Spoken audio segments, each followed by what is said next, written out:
사마리아 성을 포위했던 아람의 군대, 사마리아 정복 직전이었죠. 하지만 하나님께서는 그 아람의 군대에 엄청난 두려움을 주셨습니다. 그래서 판단력을 모두 잃어버린 아람의 대군은 그 두려움에 잠식당하여 모든 것을 다 내려놓고 몸만 급히 도망갔습니다. 이로 인해서 아람 진영의 군대에 남아있던 식량, 또 모든 무기, 모든 천막 이런 것들이 다 이스라엘 백성 것이 되었죠. 그러므로 인해서 포위당한 그 기간 동안 굶주림이 심했지만 그 모든 굶주림이 해결되면서 경제도 안정이 되었었습니다. 그러나 이런 예언을 처음에 들었던 여호람 왕의 한 장관은 하나님께서 이렇게 하실 것이다 라고 하는 말씀을 전했을 때 비웃었지요. 그로 인해서 그는 하나님께서 행하신 일은 보게 되겠지만 네가 취하지는 못할 것이다. 이 말대로 결국 이 상황 속에서 죽음을 맞이했습니다. 이런 놀라운 사건들을 경험하면서 북이스라엘의 왕 여호람과 북이스라엘의 백성들은 하나님께 돌아서지 못했던, 또 여전히 우상을 섬기며 살았던 모습들을 회개하고 모든 능력과 모든 권세가 되신 하나님 앞에 나와 하나님만을 온전히 섬기겠노라고 고백하는 것이 옳았습니다. 하지만 과연 그런 모습을 보였는지 성경은 정확하게 그들이 이 사건을 통해서 회심하고 하나님께로 돌이켰다라고 하는 기록을 하고 있지는 않습니다. 오늘 본문은 그 사건 이후에 기록된 내용으로서 이스라엘 백성 북이스라엘 지경 안에 7년간의 심각한 기근이 임하게 되는 사건을 기록하고 있습니다. 그 사건 속에 담긴 하나님의 마음들을 오늘 살펴볼 것입니다. 자, 먼저 8장 1절 함께 읽겠습니다. 시작. 엘리사가 이전에 아들을 다시 살려준 여인에게 이르되 너는 일어나서 네 가족과 함께 거주할 만한 곳으로 가서 거주하라. 여호와께서 기근을 부르셨으니 그대로 이 땅에 7년 동안 임하리라. 자, 여기 보면 엘리사가 이전에 아들을 다시 살려준 여인에게 이제 말을 해줬다고 이야기를 해요. 그러면 이전에 아들을 다시 살려준 여인 누구일까요? 열왕기 하 4장에 등장하는 수넴 여인입니다. 여러분, 수넴 여인 하면 뭐가 기억이 나십니까? 북이스라엘 백성들이 모두 우상을 섬기며 하나님이 싫어하는 행동들로 가득 차 있었을 때, 그때 이 수넴에 있던 한 여인은 자식은 없었으나 하나님을 경외하고 하나님을 사랑하는 자로서 하나님의 선지자를 극진히 대접했습니다. 늘 대접했지요. 대접하는 중에 그의 하나님이 주신 마음을 따라서 그가 휴식을 취할, 또 그가 성경을 연구할 방을 하나 만들어서 내주기도 했습니다.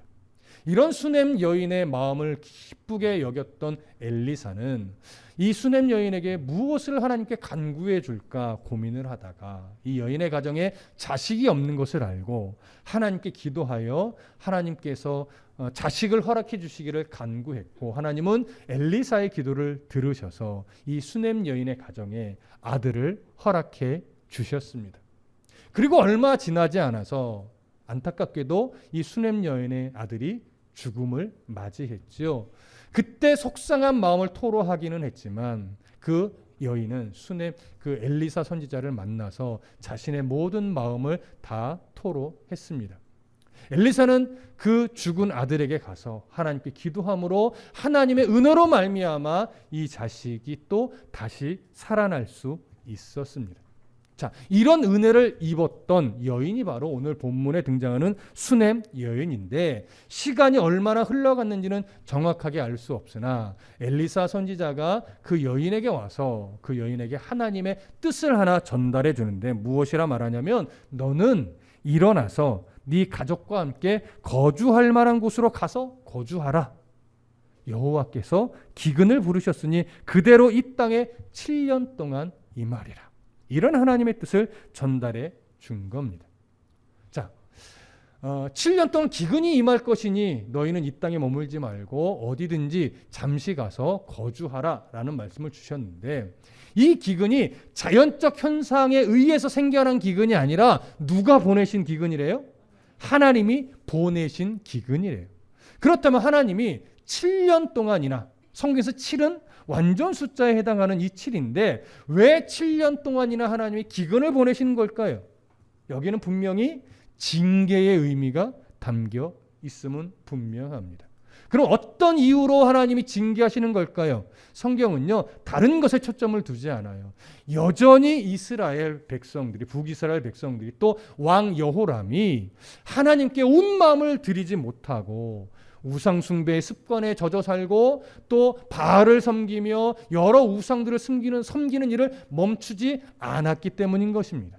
하나님이 끊임없이 자신의 능력을 보여주고 기다림을 보여주고 돌이키게 하는 사인을 주어왔지만 지금까지도 여전히 하나님께 온 마음을 온전히 드리는 일에 실패하고 계속해서 우상을 섬기고 우상을 섬기는 타락한 문화가 이스라엘에 가득 찼기 때문에 하나님은 지금 이스라엘을 징계하기 위해 7년 동안 기근을 보내시는 것입니다. 그러니까 이 기근을 통해서 이스라엘은 다시 한번 깨달아야 되겠죠. 우리가 하나님을 바르게 섬기지 못하고 있었구나. 우상을 섬기며 하나님의 마음을 가슴 아프게 만들었구나. 이런 걸 사실은 깨달았어야 돼요. 그런데 그러지 못했기 때문에 하나님이 7년간 기근을 보내시는 겁니다. 자, 여기서 이제 오늘 기근을 보내시는 이 사건을 살펴보기 전에 먼저 하나 정리할 것이 있습니다. 뭐냐면 하나님이 7년간 기근을 보내신 이 사건이 나아만 장군의 치유 사건, 5장에 기록된 나아만의 치유 사건을 기준으로 하여 그 이전에 일어났던 사건인가, 아니면 나아만 장군의 치유 사건 이후에 일어난 사건인가, 이걸 한 가지 정리해야 됩니다. 근데 왜 갑자기 나아만 장군을 이야기하고 나아만 장군 이전인지 이후인지를 점검해야 합니까? 물어보실 수 있잖아요. 이유가 있어요. 왜 이런 문제가 대두되냐면 8장 몇 절을 보시냐면 먼저 4절을 보세요. 4절에 보면 그때의 왕이 하나님의 사람의 사환 게하시와 서로 말하여 이르되, 게하시가 누군지 아시죠? 나아만 장군 때에 엘리사 선지자의 사환이었어요. 근데 지금 이 사환 게하시가 등장해서 누구와 대화를 하고 있어요? 왕과 대화를 하고 있어요. 근데 왕과 막 거리를 멀리 두고 대화하는 대화 같으십니까? 가까이 친밀하게 하는 대화처럼 보이십니까? 가까이 앉아서 친밀하게 대화를 하고 있어요. 그럼 이게 왜 문제입니까? 라고 말할 수 있잖아요. 여러분 기억하시나요? 나아만 장군이 치유를 받고 돌아가는 길에 사실은 큰 예물을 엘리사 선지자에게 드리고 싶었는데, 엘리사 선지자는 나는 장사꾼이 아니다. 나 하나님의 대언자로서 하나님의 뜻을 증거했을 뿐인데 너에게 예물을 받을 이유가 없다 해서 안 받고 돌려보냈단 말이죠. 그때 이 모습을 게하시는 매우 속상해했어요. 정당하게 받을 몫인데 왜 안 받는가, 이렇게 인간적인 시선으로 바라봤던 거예요. 그래서 돌아가는 엘리사를 찾아가서 거짓말로 일부 돈을 받았죠. 그리고 숨겼단 말이에요. 그리고 아무 일 없었다는 듯이 엘리사 선지자에게 갔지만 엘리사 선지자는 다 알고 있었죠. 회개할 기회를 줬지만 이 게하시는 회개하지 않고 거짓말을 했습니다. 이로 인해서 게하시에게 어떤 일이 벌어졌어요? 나아만이 가지고 있던 병이 게하시에게 옮겨갔단 말이에요. 이것이 번역된 대로 나병이었다면 지금 이때 왕과 함께 마주 앉아 대화를 할 수 있었을까요? 이게 나병이었다면 대화를 할 수 없단 말이에요. 근데 지금 대화를 하고 있어요. 그러다 보니까 학자들 중에는 이게 대화를 할 수 없을 텐데 대화를 하고 있으니 이게 나아만 사건 이후, 나아만 장군의 사건이 있었던 그 이후의 역사 얘기보다 이전에 있었던 일을 지금 끄집어서 여기 어떤 의도를 가지고 기록한 것이 아니냐, 이런 견해가 자꾸 제시되는 거예요. 근데 정말 그럴 수도 있지요. 근데 문제는 뭐냐면 이 8장 1절부터 6절 이후에 기록된 내용들도 또 앞의 맥락들도 이렇게 점검을 해보면 1절부터 6절이 굳이 과거의 이야기를 끄집어 올 만한 이유가 없고, 또 과거의 이야기를 여기에 가져와서 인용한 것이라고 하는 어떤 직접적인 표현이 없어요. 그리고 뒤에도 과거의 이야기가 아니라 시간적으로 그 뒤의 이야기가 계속 그냥 이어지고 있어요. 그러니까 갑자기 1절부터 6절을 이걸 굳이 과거의 이야기로 봐야 하나? 이런 의문점이 생기는 거예요.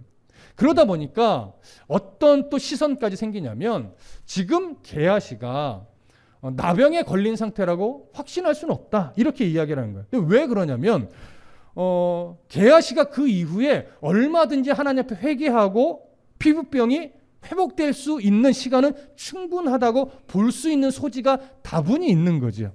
왜냐하면 지금 이 게하시에게 왕이 엘리사 선지자에게 있었던 일을 묻고 게하시도 매우 겸손하게 엘리사 선지자에게 있었던 일들을 설명하고 있는 것으로 보아 그가 탐욕에 빠진 마치 범죄자처럼 이런 모습은 아니란 말이죠. 그래서 회개하고 회복되었을 가능성도 있고 또 하나 여러분 나아만 선지자의 상황을 설명할 때 그런 말씀 드렸어요.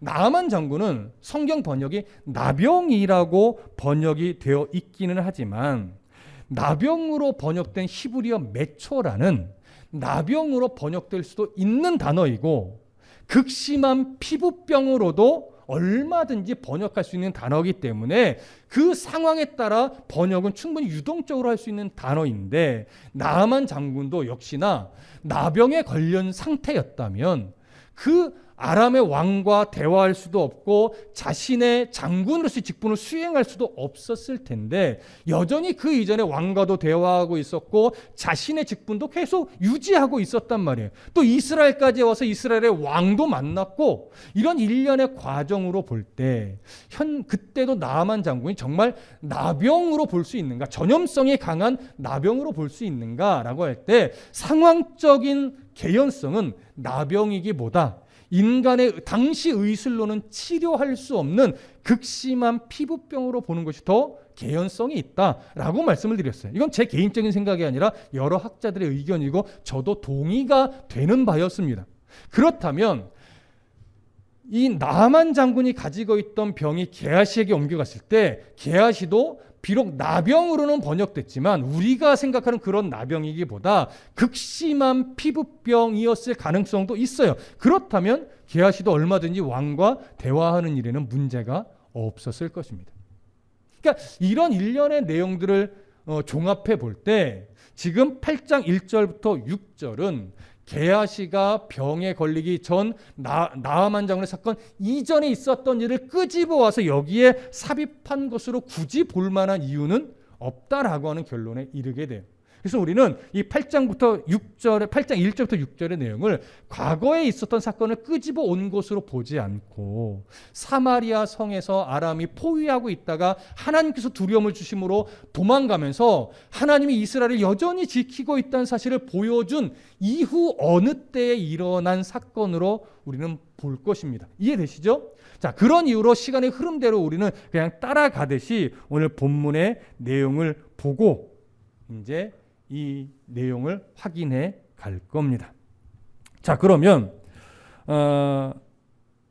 오늘 아람의 군대가 도망가고 사마리아가 이제 경제적으로 여러 가지로 회복된 이후에 얼만큼의 시간이 지나갔는지는 알 수 없으나 다시 하나님이 이 북이스라엘에 기근을 보내서 징계한단 말이에요. 7년 동안 기근을 보내셨는데 기본적으로 기근을 보내신 이유는 북이스라엘이 돌이키지 않았기 때문에 여호람 왕이 우상숭배에서 아직 우상숭배를 버리지 않았기 때문에 보낸 기근임에는 맞아요. 근데 그 이유만 있는 것이 아니라 오늘 이 7년의 기근은 이렇게도 볼 수 있어요. 오므리 왕조에게 주는 마지막 기회. 자, 이게 무슨 의미일까요? 오므리 왕조. 오므리 왕조라고 하는 것은 오므리로부터 시작된 왕조를 이야기했는데 그 오므리 왕조의 대표적인 왕이 누구일까요? 기억하시나요? 나중에 성경 퀴즈 한번 해야 되겠네. 아합 왕이죠. 아합 왕과 이세벨. 바알 숭배를 이스라엘 안에 본격적으로 들어와서 마치 나라의 종교처럼 만들어 버렸던 우상 숭배의 대표적인 왕 아합이 오므리 왕조의 대표적인 왕인데 아합 때 어떤 일이 벌어집니까? 하나님이 오므리 왕조를 이제 멸하시겠다라는 징계를 선언했었어요. 자, 성경 한 구절 볼까요? 열왕기상으로 가봅니다. 열왕기상 21장으로 가봅니다. 열왕기상 21장 21절. 열왕기상 21장 21절 찾으셨으면 함께 읽어봅니다. 열왕기상 21장 21절. 자, 함께 읽습니다. 시작. 여호와의 말씀이 내가 재앙을 내게 내려 너를 쓸어버리되 네게 속한 남자는 이스라엘 가운데 매인자나 노인자를 다 멸할 것이요. 자, 아합 때, 오므리로부터 시작된 그 왕조가 아합 때 우상 숭배의 극치를 달려서 하나님이 이제는 징계를 선언했는데 오므리 왕조를 멸할 것이다. 아합의 가문에는 어떤 남자도 살려두지 않을 것이다 라고 하는 심판을 선언했어요. 자, 그런데 예상치 못했던 또 하나의 사건이 벌어지죠. 아주 뭐라고 하나요? 마음이 강팍해질 대로 강팍해져서 하나님 앞에 절대 회개하지 않을 것 같은 아합이요. 딱 한 번 회개하는 사건이 벌어집니다. 하나님 앞에. 근데 그 회개도요, 막 진실하고 온전한 회개가 사실은 아니었어요. 아주 미약한 회개였어요. 그런데 하나님이 놀랍게 아합의 회개를 받아줘요. 그걸 출발점으로 온전하게 회개하라는 거였어요. 변화된 삶을 살라는 하나님의 어떤 주시는 기회였는데 그 회개를 하나님 받으시고 심판을 유보해 주죠. 열왕기상 21장 29절로 가봅니다. 29절. 자, 함께 읽습니다. 시작. 아합이 내 앞에서 겸비함을 네가 보느냐? 그가 내 앞에서 겸비함으로 내가 재앙을 저의 시대에는 내리지 아니하고 그 아들의 시대에야 그의 집에 재앙을 내리리라 하셨더라. 자, 아합의 미약한 회개마저도 하나님 너무나 기쁘게 받으시고 내가 그렇다면 심판을 유보할 테니 그 자식 때에 심판하겠다 이렇게 말씀하시고 유보하여서 그 자식의 자식대로 계속 심판이 유보되고 있는 중이었어요. 그럼 여러분 생각해 보십시오. 하나님이 왜 아합의 이 미약한 심판을 받으시고 자식대로 심판을 유보하신 걸까요? 돌이키라는 거죠. 아합의 미약한 회개마저도 하나님이 기쁘게 받으시고 심판을 연기해 줬으니 그 자식들은 언제 나에게 재앙이 올까 이런 거 생각할 것이 아니라 회개하고 돌이킬 기회를 주는 거란 말이에요. 그러면 그 자식 때의 우상들을 다 철폐시키고 우상 숭배 모든 습관을 버리고 하나님께 온전히 돌이켜서 예배했었다면 그 가문에 심판이 내리지는 않죠.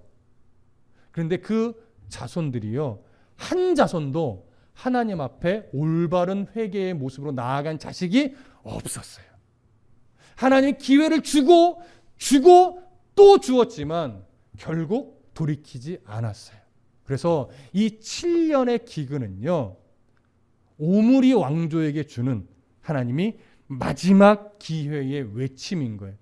이 7년의 기근을 하나님의 징계로 여기지 않고 끝까지 우상 숭배 습관을 버리지 않는다면 결국 오므리 왕조는 이제 끝이 납니다. 여러분, 곧 끝이 나요. 오늘 그 내용을 우리가 살펴보는 겁니다. 자, 그러면 또 한 가지. 왜 이 7년의 기근이 임할 때 그 사실을 수넴 여인에게 알려준 것인가? 왜일까요? 굳이 왜 수넴 여인에게는 알려준 걸까요? 수넴 여인은 무엇의 대표되는 인물로 보여지냐면 하나님께서 바알에게 무릎 꿇지 않은 자를 많이 남겨두셨거든요. 그 와중에도 그 바알에게 무릎 꿇지 않은 자, 신앙의 정조를 지킨 자의 대표적 예가 되는 인물이에요. 그래서 수넴 여인에게 이 하나님의 심판이 임할 것을 알려주고 잠시 이 북이스라엘 지경을 떠나서 다른 곳에서 거주하고 오라는 말씀을 주신 겁니다. 여기 거주하다라고 하는 히브리 단어는요, 임시로 살다가 오라는 의미예요. 단어적 의미도 그렇습니다. 그러니까 여기서 잠시 떠났다가 7년만 다른 땅에 거주해서 살다가 기근이 끝나면 다시 고향으로 돌아오라는 의미죠. 자, 그 말을 받은 수넴 여인 어떻게 했는지 볼까요? 2절과 3절, 오늘 본문으로 돌아가셔서 열왕기하 8장 2절과 3절을 함께 보겠습니다. 자, 함께 읽습니다. 시작. 여인이 일어나서 하나님의 사람의 말대로 행하여 그의 가족과 함께 가서 블레셋 사람들의 땅에 7년을 우거하다가 7년이 다함에 여인이 블레셋 사람들의 땅에서 돌아와 자기 집과 전토를 위하여 호소하려 하여 왕에게 나아갔더라. 2절과 3절이 매우 간단하게 기록은 합니다. 이 여인의 순종을 강조하고 이 여인이 순종하여 7년 동안 블레셋 지경에 살다가 다시 돌아왔다라고 하는 것을 아주 간략하게 설명하지만 여러분 우리가 생각해 봐야 될 것이 뭐냐면 과연 이 여인이 7년의 기근이 임할 것이라는 하나님의 말씀을 듣고 또 그 땅을 떠나서 다른 곳에 가서 7년을 거류하다가 돌아오라는 말씀을 또 들었을 때 그 말씀에 순종하여 고향을 떠나기가 과연 쉬웠을까? 오늘 본문은 아주 쉽게 떠난 것처럼 기록이 되어 있지만 정말 쉬웠을까? 여러분 결코 쉽지 않습니다. 결코 쉽지 않습니다. 왜냐하면 이 수넴 여인은요 기본적으로 고향에서 나름 부유하게 살았던 사람이에요. 집도 있고요, 땅도 있어요. 그리고 경제적으로는 그렇게 부족하지 않게 살았던 자입니다. 그런데 만약에 기근이 온다고 해서 고향을 떠나잖아요. 고향을 떠나면요, 집과 전토가 다른 사람 소유가 될 가능성이 많습니다. 당시 문화에서는요, 다른 사람의 소유가 되기도 하지만 주인이 없는, 한동안 주인이 없어 방치된 집과 땅은 나라가 가져가는 경우가 훨씬 더 많았습니다. 나라의 귀속이 되어버리면요, 이 집과 땅의 소유자임을 분명하게 밝혀지지 않으면 도로 찾을 수가 없습니다. 근데 여러분, 당시에 또 부정부패는 심해요. 나라가 가져간 집과 땅이 쉽게 원주인에게 돌아갈까요? 이게 쉬운 일이 결코 아닙니다, 여러분. 그러니 7년간 잠깐 갈 수는 있죠. 근데 돌아왔을 때 내 집과 전토를 다시 회복하여 돌려받으리라는 보장이 있어요, 없어요? 그게 없어요. 이런 상황에서 과연 하나님이 이 말씀을 주셨다고 해서 쉽게 온 가족을 데리고 고향을 떠나 그것도 북이스라엘 지경 밖으로 나갈 용기가 쉽겠냐고요. 이게 정말 어려운 겁니다. 우리가 쉽게 볼 수 없는 거예요. 하지만 이 여인은 하나님을 힘으로 삼고 살아가는 여인이었어요. 모든 대부분의 이스라엘 백성들이 하나님의 선지자를 섬길 줄 몰랐고 하나님을 섬기지 않았어요. 다 우상 숭배로 물들어 있었고 자기 부요함을 위해서 우상을 섬기는 그런 삶의 모습으로 가득 찼던 때에 정말 하나님이 일부 지켜내신 사람 중에 한 사람으로서 하나님만을 힘으로 삼던 여인이에요. 그렇기 때문에 이 여인이 하나님이 이 말씀을 줄 때 다른 사람의 입장에서는 결코 쉽지 않은 일이었지만 그래도 하나님께서 말씀하신 것이니 순종하여 간 겁니다. 북이스라엘 지경을 벗어나서 그러니까 가나안 땅의 남서쪽 해안가에 있었던 블레셋 지경으로 가서 7년을 우거했어요. 그래도 블레셋 지경은 웬만하면 기근이 안 드는 곳이었다라고 합니다. 그래서 블레셋 지경으로 왔지만 그곳은 거류하는 땅일 뿐이에요. 거기에 친인척이 있지도 않아요. 그러면 그 7년 동안 블레셋에서 살 때 이 수넴 여인의 가족이 순탄했을까요? 굉장히 어려웠을까요? 여러분, 참으로 힘겹게 살았을 것은 분명합니다. 하지만 수넴 여인의 마음에는요, 비록 지금 7년간 이리 치고 저리 쳐서 나그네처럼 힘겹게 살고는 있지만 내가 이곳에서 온 이유는 하나님이 더 심각한 상황을 모면해 주기 위해서 나를 보내신 것이니 기꺼이 내가 이 땅에서 7년의 어려움 견딜 수 있다라고 여기고 견뎠을 겁니다. 오늘날 우리들도 잘 돌아보면 이상하게 하나님이 우리를 외로운 곳으로 힘겨운 곳으로 이렇게 몰아갈 때가 사실은 종종 있어요. 그때 하나님께서 나와 함께 하신다는 사실과 하나님이 어떤 뜻을 두고 나를 좀 힘겨운 곳으로 보내신 것이라는 사실을 모르면 그 상황 속에서 무조건 나는 힘겹기만 하고 절망스럽게 여길 수밖에 없겠지요. 그러나 그 시간이 나를 하나님께서 연단하는 과정의 시간이고 내게 더 큰 은혜를 베풀기 위한 어떤 훈련의 기간이라는 것을 내가 알게 된다면 그 시간이 결코 절망스러운 시간만은 아니게 되죠. 오히려 은혜의 시간으로 내가 보낼 수 있는 거예요. 오늘날 특히 청년들에게 이 사실은 너무나 중요합니다. 하나님의 뜻을 바르게 알고 하나님이 기뻐하는 삶을 살기 위해 결심을 하다 보면 진짜 현실 속으로 세상 속으로 들어갔을 때 여러 가지 어려움을 겪게 돼요. 겪을 수밖에 없어요. 하지만 그 어려움은 하나님 앞에 선 청년으로서 내가 이길 수 있는 어려움이고 그래서 견디는 과정에서 내가 누리게 될 하나님의 은혜를 생각하면 얼마든지 이길 수 있다라고 여길 수 있는 믿음만 가지고 있으면 여러분 충분히 이겨낼 수 있는 또 극복할 수 있는 어려움일 것입니다. 우리들의 중심과 태도가 얼마나 중요한지 이 수냄 여인의 태도를 통해서도 우리는 발견할 수 있다는 것 꼭 기억해 주시기를 부탁합니다. 자, 이제 기근을 잘 보내고 이제 수냄 여인이 북이스라엘 땅에 기근이 멈췄다는 소식을 듣고 고향으로 돌아왔어요. 오니까 여지없이 집과 전토는 나라에 또는 누군가에게 뺏긴 것을 확인하게 되죠. 그래서 왕에게 나아갔대요. 무엇을 위해서? 집과 전토를 위해서. 다시 말하면 누군가에게 뺏겼던 나라의 귀속이 됐건 어찌 됐거나 현재 내 소유가 아닌 것으로 되어 있는 집과 전토를 다시 내 것으로 만들기 위해 왕에게 호소하러 나아갔습니다. 자, 이해되시죠? 근데 여기서 한 가지 보셔야 돼요. 당시에 여인 혼자의 몸으로 나라에 이 재판을 요구할 수 있었을까요? 사실은 없어요. 본래는 남자가 하는 일이에요. 당시에. 이상하게 수냄 여인의 남편이 가지 않고 지금 누가 가요? 수냄 여인이 왕에게 가서 호소해요. 이 얘기는 어떤 의미가 되냐면 아마도 블레셋 지경에서 사는 7년의 사이에 남편이 죽었을 것으로 보는 견해가 대부분입니다. 그러니 이제는 과부가 된 거, 아들은 있지만 과부가 된 상태예요.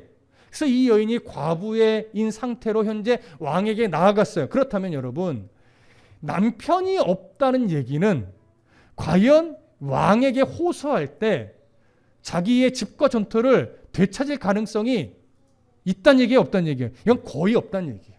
더 복잡해졌어요. 더 어려워졌어요. 남편이 가더라도 어려울 텐데 남편이 죽고 과부가 된 여인 혼자 왕에게 나아갔으니 사실은 집과 전투를 찾기란 거의 불가능한 상황이 된 겁니다. 그래도 안 갈 수는 없죠. 그래서 지금 수냄 여인이 왕에게 담대하게 나아갔어요. 이제 어떻게 상황이 전개되는지 보시겠습니다. 4절과 5절을 함께 읽겠습니다. 4절과 5절 시작. 그때에 왕이 하나님의 사람의 사환 게하시와 서로 말하며 이르되 너는 엘리사가 행한 모든 큰 일을 내게 설명하라 하니 게하시가 곧 엘리사가 죽은 자를 다시 살린 일을 왕에게 이야기할 때에 그 다시 살린 아이의 어머니가 자기 집과 전토를 위하여 왕에게 호소하는지라.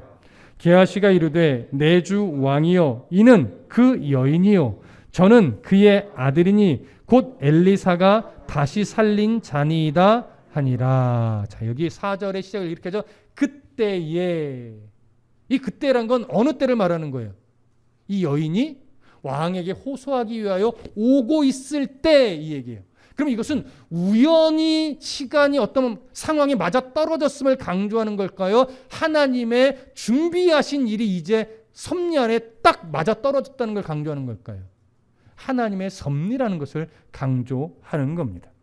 그래서 하나님의 기가 막힌 섭리의 타이밍에 이 여인은 왕에게 호소하기 위해 오고 있었고 그때 왕과 게하시가 말하자면 담화를 나누고 있었는데 왕이 게하시에게 말하는 거야. 게하시야, 너 엘리사 선지자의 정말 사환이었으니 내가 지금 궁금한 게 엘리사 선지자가 하나님 앞에서 행했던 큰 일들에 대해서 좀 나한테 다 이야기 좀 해줘 봐라. 이렇게 요구한 거예요.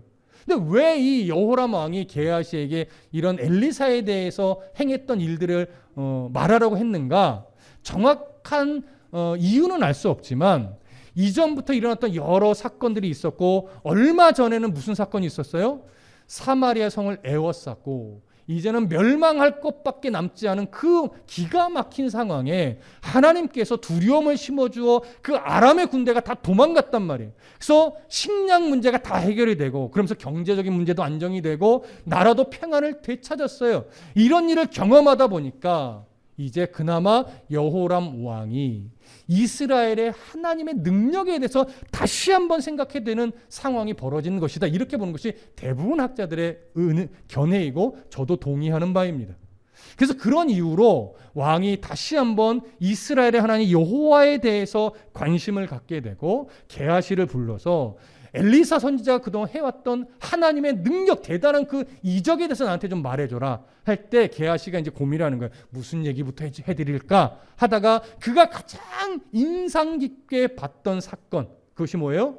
죽은 수넴 여인의 아들을 다시 살려줬던 사건. 아마 이때 모습이 게하시에게는 가장 큰 충격이었던 것 같습니다. 그래서 이 이야기를 막 열심히 하고 있는데 그 눈앞에 누가 딱 들어온 거예요?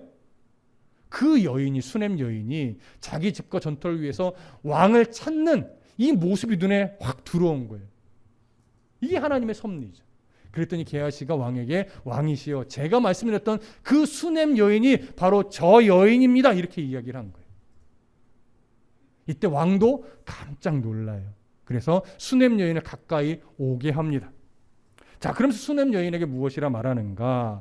6절을 보겠습니다. 6절 함께 읽습니다. 시작. 왕이 그 여인에게 물음에 여인이 설명한지라. 왕이 그를 위하여 한 관리를 임명하여 이르되 이 여인에게 속한 모든 것과 이 땅에서 떠날 때부터 이제까지 그 밭의 소출을 다 돌려주라 하였더라. 자, 왕이 그 여인을 불러서 너의 집에서 엘리사를 통해 일어났던 이적들을 다 이야기해봐라. 다시 요구를 해요. 그랬더니 그 여자는 직접 겪은 일이니까 이제 자기가 모셨던 섬겼던 일부터 아이를 하나님의 은혜로 아이를 또 낳게 되고 아이가 죽고 다시 살아나는 모든 과정을 다 설명을 합니다. 왕이 그 얘기를 듣고 너무나 놀랐겠지요.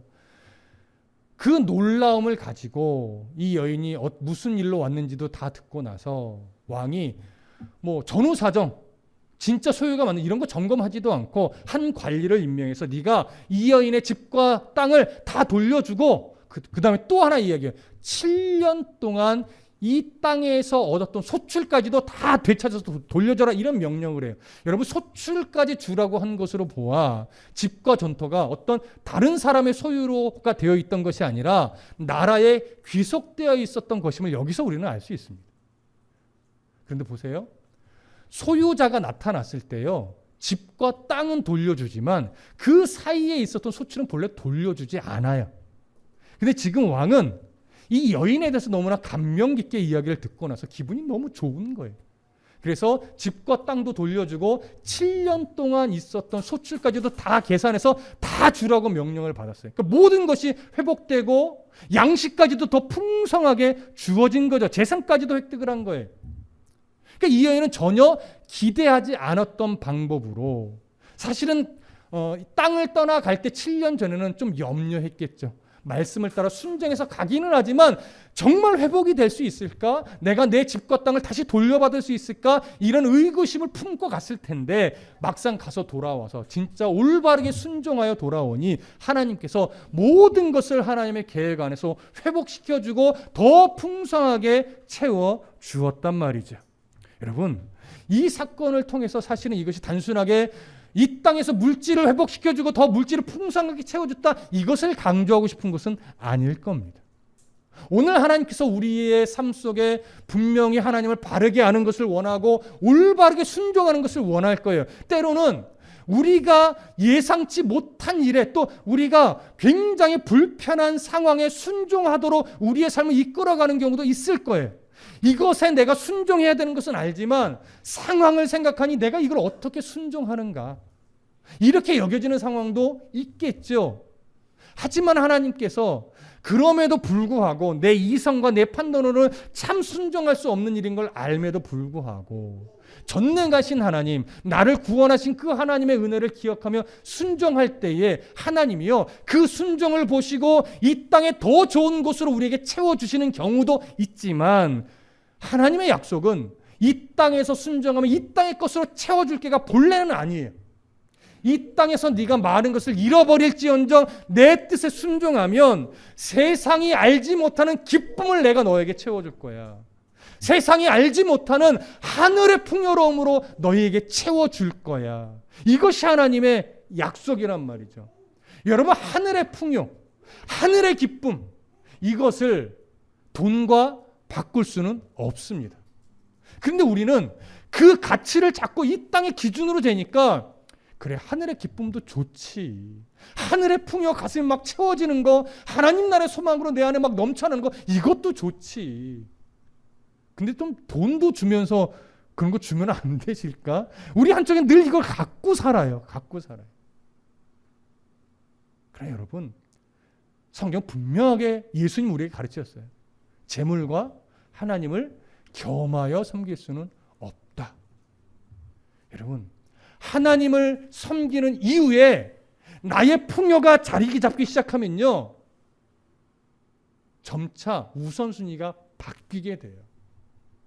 하나님을 섬기는 이후에 무엇인가 잘됨, 풍요, 성공, 이것이 한 자리 딱 차지하고 있으면요, 내가 그래도 하나님의 백성이니까 기도함으로 이것 이룰 수 있는 거잖아요. 말은 그렇게 하지만 사실은 하나님보다 내가 이루고 싶은 것, 성공하고 싶은 것, 가지고 싶은 것이 더 앞서게 되어 있어요, 여러분.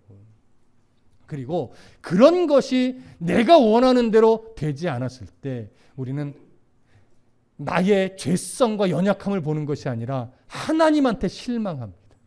그리고 신앙이 흔들려요. 도대체 내가 부족한 게 뭐였냐고, 내가 기도를 안 했냐고, 내가 헌금을 안 했냐고, 내가 예배를 빼먹었냐고, 도대체 왜 하나님은 나의 이 하나님을 향한 예배의 마음을 외면하시고, 왜 그렇게 바란, 그거 뭐 어려우시다고 그걸 안 들어주냐고, 하나님 너무하다고, 이렇게 말하는 것이 사실은 우리예요. 수냄 여인에게 채워준 것은 여러분 단순하게 물질이 아닙니다. 수냄 여인에게 회복시켜준 것은 단순하게 땅과 집이 아니에요. 하나님이 우리에게 약속하신 하나님의 나라, 하나님의 자녀라는 신분이 주고 있는 그 구원의 은혜, 영원한 하나님 나라의 백성이라고 하는 그 자격이 주는 우리의 영원한 이 영적 풍요로움은요, 이 땅의 그 어떤 것과 맞바꿀 수 없는 기쁨이고 자격이고 신분이에요. 이 기쁨을 우리가 확고하게 내 안에 누리기 위해서는 여러분, 순종하는 싸움을 하셔야 돼요. 내 머리로 이해되지 않는 상황 속에서도 하나님이 이렇게 순종하는 것이 옳아라고 설교 가운데, 또는 내가 말씀을 읽는 가운데, 때로는 내가 기도하는 중에 무엇인가 하나님의 마음을 주셨을 때 이것을 말씀의 분별력으로 많이 고민해서 정말 그러한가, 하나님 앞에 정말 치열하게 고민하고 생각했는데 그것이 맞다라고 판단될 때가 있잖아요. 순간에, 한순간에 판단 말고 정말 많이 더 생각하고 더 고민하고 더 기도했는데 사실 나는 그렇게 하고 싶지 않은데 그렇게 하는 것이 옳다라고 내가 여겨지는 때가 있어요. 그러면 그때 어떻게 해야 돼요? 정말 하기 싫은데 아무리 고민하고 아무리 기도하고 아무리 성경을 보고 설교를 들어도 그렇게 하는 게 맞아. 어떻게 하실래? 그때가 바로 우리가 순종해 내야 할 때인 겁니다. 그때 순종해 내면 우리가 생각하지 못했던 영적 풍요로 하나님은 채우시고요, 때로는 땅의 것으로도 하나님이 보너스처럼 채워주시는 경우도 있는 거예요. 그러니까 보너스에 목을 매면 돼야 안 돼요? 그건 주셔도 그만, 안 주셔도 그만인 거예요. 영적인 풍요로움으로 내 안에 채우실 때 여러분, 그 기쁨을 위해서, 또 그 기쁨을 향해서 오늘 우리가 이 여인처럼 순종하며 나아갈 때 하나님은 그 믿음의 사람의 인생을 책임지시는 분입니다. 7년의 기근은 하나님을 힘으로 삼지 않는 자들에게 주는 징계였고 마지막으로 돌이키라고 하는 마지막 징계이며 기회이기도 해요. 그러나 믿음의 사람, 하나님을 힘으로 삼는 자들에게는 그 7년의 기근은 징계가 아니고요, 나를 사랑하시는 하나님의 더 깊고 넓으신 은혜를 체험하는 기간인 거예요.